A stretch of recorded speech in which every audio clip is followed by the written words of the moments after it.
A squad of soldiers arrived at the top of a cliff to carry out a mission. They discovered the monster's nest up there. Soon they realized the creature wasn't home, so they decided to steal the monster's offspring. Even though it was just a baby, its attacks were still deadly enough to kill a human. Just then, the monster returned. The mother bird perched on the edge of her nest. Suddenly, she spat out a person from her mouth.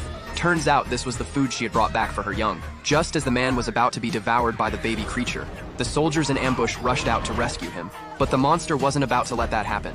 He was quickly snatched up by the beast as well. To shake off the humans chasing her, the monster decided to temporarily abandon the nest. Since their captain was still in the monster's grip, the soldiers immediately gave chase. The man in the monster's mouth tried to burn it with fire, but the creature wasn't afraid of flames. That is when one of his teammates charged forward, but the monster had already spotted him. In the end, not only did he fail to save his teammate, but he was swatted down from the sky.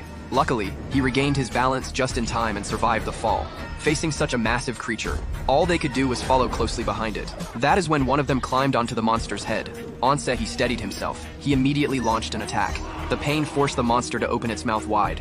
That is how the man trapped inside finally escaped. They continued pursuing the monster, because another teammate was still caught in its claws. Through their seamless teamwork, Jack found another opening. He drove his dagger into the monster's claw. The wounded beast immediately released its grip. The last teammate was successfully rescued. At that moment, the monster began plummeting downward. With a final agonizing cry, it crashed into the sea. Unable to swim, it thrashed desperately in the water. Suddenly, an ancient crocodile dragged it down to the depths. In the end, the soldiers brought the monster's offspring back to base.